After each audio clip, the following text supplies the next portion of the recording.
पर्यावरण जैसा कि आप जानते हैं, परिधन आवरण बराबर पर्यावरण।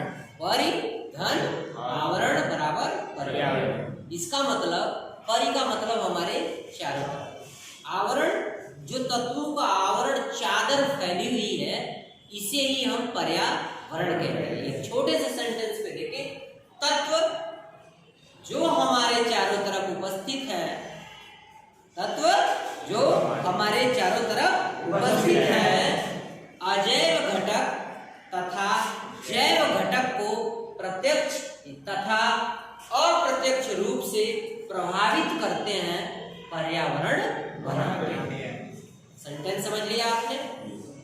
वे तत्व जो हमारे चारों तरफ उपस्थित है, ठीक है, जैव घटक और अजैव घटक को प्रत्यक्ष या अप्रत्यक्ष रूप से प्रभावित करते हैं, यही पर्यावरण बनाते हैं।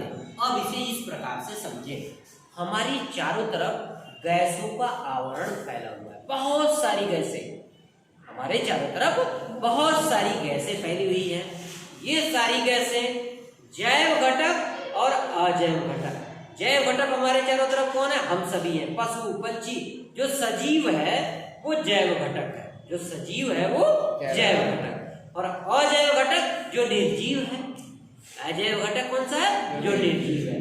तो ये जो तत्व, ये जो गैसें हमारी चारों तरफ फैली हुई है, ये किसी न किसी रूप में प्रत्यक्ष या अप्रत्यक्ष रूप में जैव घटक को और अजैव घटक को भी प्रभावित करती हैं।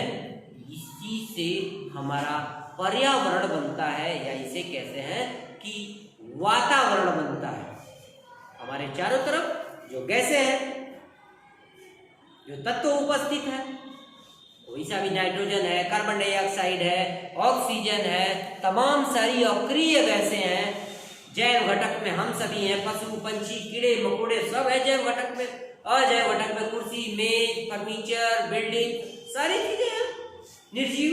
इन सबको ये सारी गैसें किसी न किसी रूप में प्रभावित करती हैं, और यही पर्यावरण बनाती हैं, जिसे हम पर्यावरण या वातावरण कहते हैं। अगर और विस्तार से आप जानना चाहें तो जैसे हमारे चारों तरफ जो अजैव घटक है, जो जैव घटक है, अजैव घटक और जैव घटक, ये किसी न किसी रूप में आपस में अंतर संबंध रखते हैं। मतलब प्रत्येक जैव घटक और अजैव घटक किसी न किसी रूप में एक दूसरे पर निर्भर करते हैं, जिसे हम अंतर संबंध कहते हैं। तो हम कह सकते हैं जैव और अजैव घटक के अंतर संबंधों को ही वातावरण या पर्यावरण कहते हैं।